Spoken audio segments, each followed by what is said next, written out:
that you play on this technique page are what?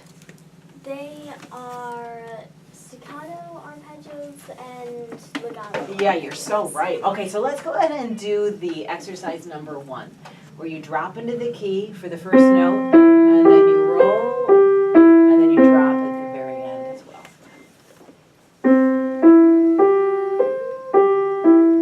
Very nice, good. And then let's go ahead and try it.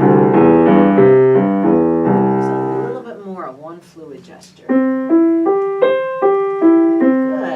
And then your left hand, this time you drop, but you also come right up. Because this arpeggio is over the mountain.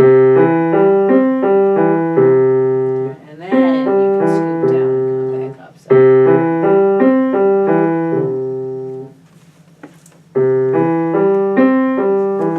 So on that first C, drop and then come up immediately.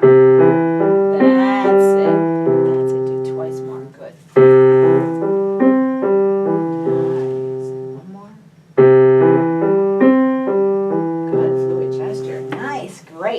And then the staccato arpeggios, these are all little kickoffs. So what does that mean technically? What are you going to do with your wrist? It means I'm going to hold it parallel with my forearm and do staccato notes. Right, and do staccato notes, and you're going to kick towards the wood of the piano. Good, and while you're playing these, can you feel like once you've played your thumb just kind of goes along with its other friends, the other friendly fingers? That's it. Good, because we don't want you to stretch or reach for any keys. Good, all right, and then let's go ahead and play them down. Bum, bum, bum, bum. Oh, actually, this one's in transposed to G. Let's do the one in G. Good, and think about your thumb coming along with its friends. Good. Nice, wonderful. And let's go ahead and play the C major arpeggio with your left hand.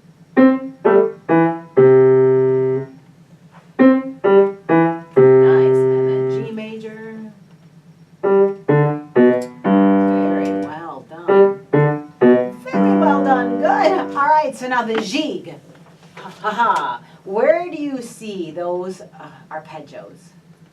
Right here at Yes. 5, 6, 7, measure 8, Yes. and measure 13, 14, 15, 16. Okay, good.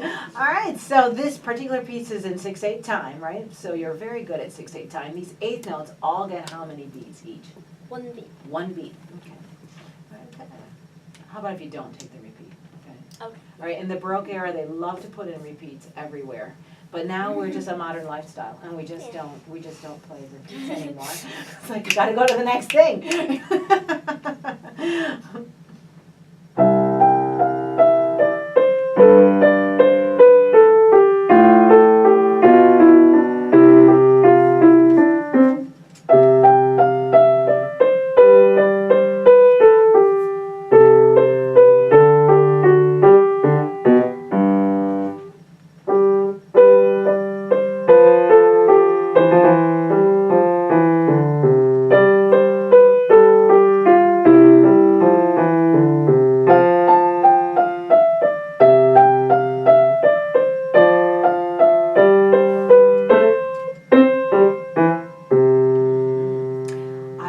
Appreciate the fluidity of your wrists and the rests. You've remembered every single rest. That's so good.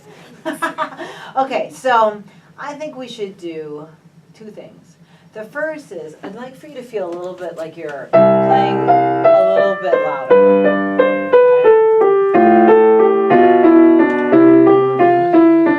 Okay, we're part of the King's Court.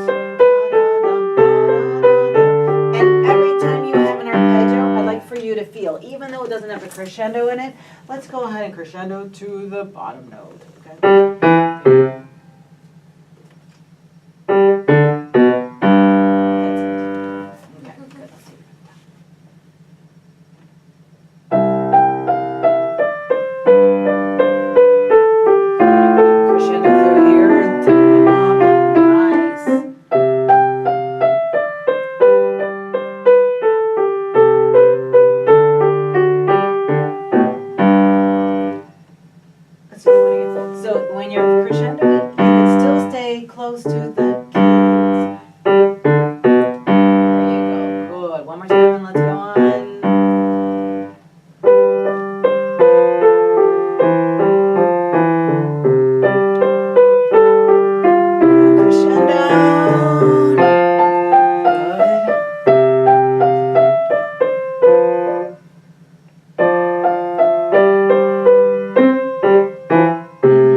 So what trips you up is this time, the third, I guess it's exactly the same fingering though.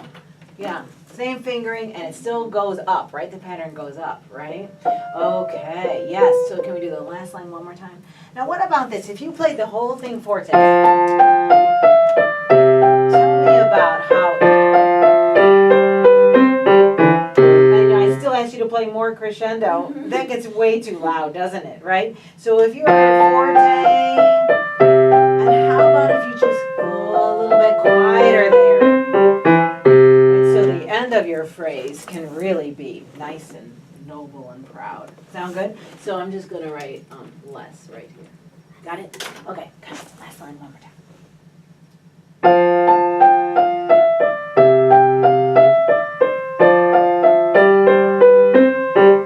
Good. One more time, giving me a little bit less sound so that we hear more of a crescendo at the end.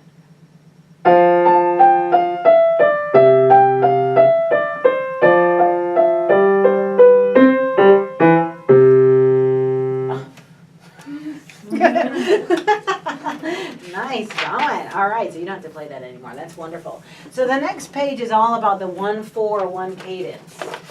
So you know that this is the 1-5-7 to 1, and then you also know that the 4 chord is 4 notes up from the tonic, right? So if your tonic is C, the 4 chord would find itself on F, right? And so go ahead and let's play this cadence from the 1 to the 4 to the 1 in root position. Let's go ahead and do this one. Go ahead and jump. Good. And then jump back to 1. Good. And the reason why we put it in this particular hand position is so that it's more comfortable for the hand, right? So you don't have to jump all over the place. So let's go ahead and play that cadence with both hands, shall we? So you'll put these two together.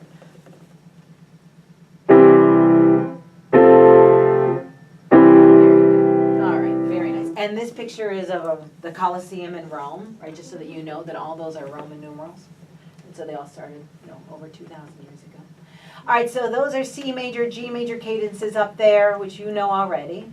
And this stargazing piece, how about if we play it with blocked chords first, so that you know exactly which chord you're on, okay? With pedal so or let's not without? pedal yet, okay.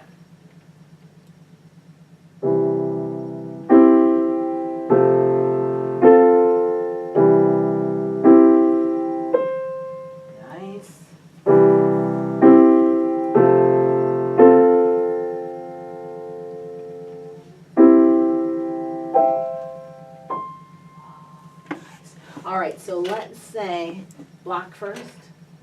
Okay, block first, then as written, and then what would you add?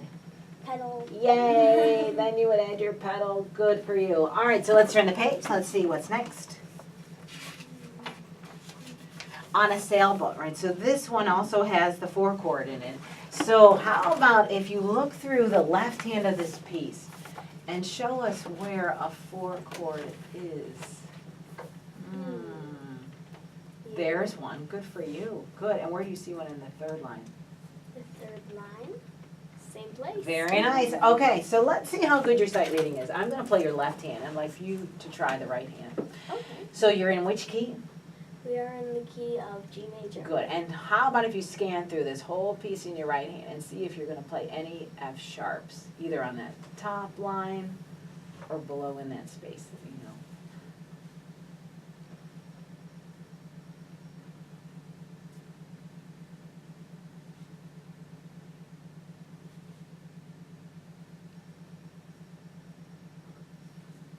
Any? Quickly? Nope. Any on the top line? Any in that space? Yeah. Yeah, just really quickly analyze it. So now you told us that this is a 4 chord, so I bet you're going to see a 4 chord in your right hand.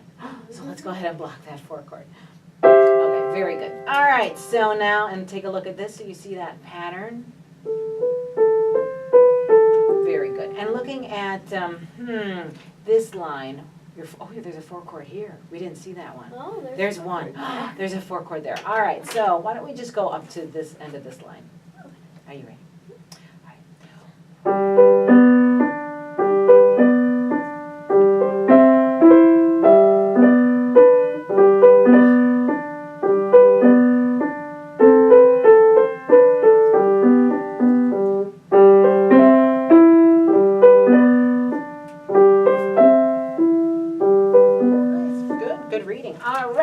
so I'm gonna write down page 16, and I think I could actually write it down page 17 too, because it's another one with a 4 chord, except you're in which key in there? We are in 3/8. Yeah, that's a time signature. Oh yeah, that's true, we're in 3/8, Nice. yes, yes, we're in 3/8, and what's the key signature? The key signature is F major. F major. Okay, so you'll know how to play those chords in that key. Good. All right. So now let's quickly look at. I'm going to not hear echoes from Atlantis today, but I'm going to hear Eyes the Buy that broke the boat.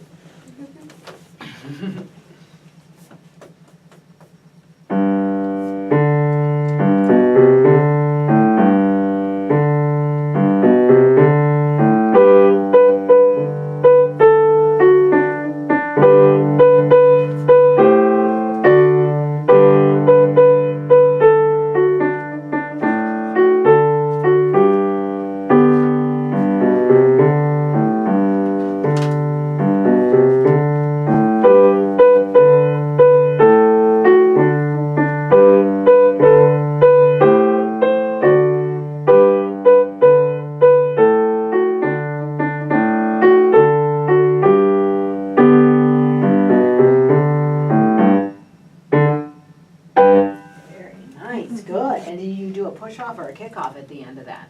It looked like I did a push-off. You did a push-off. Good for you. Nice sound. All right, bum, bum, ba ba ba bum, ba bum, bum. Okay, it seems like you played it at this tempo. Can we just hear a little bit at measure 5? Measure 5.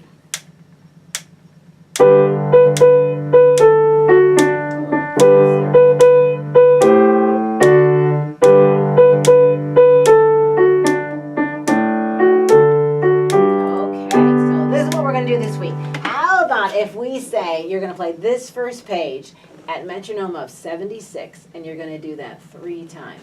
Sound good? And then go ahead and take this pencil. And how about if you find a place for you to make it into 3 sections? So where could you stop in the next section?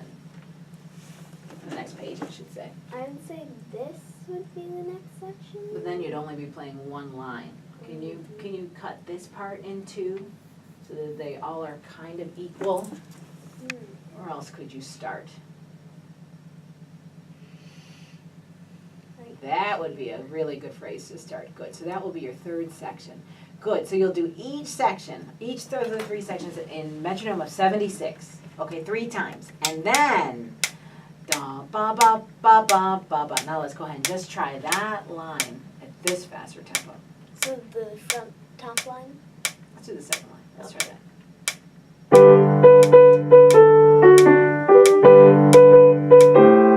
Okay, good. Okay, so that's your goal, all right? So that's 92. Sound good? So you're not going to get there unless you really do 76, right?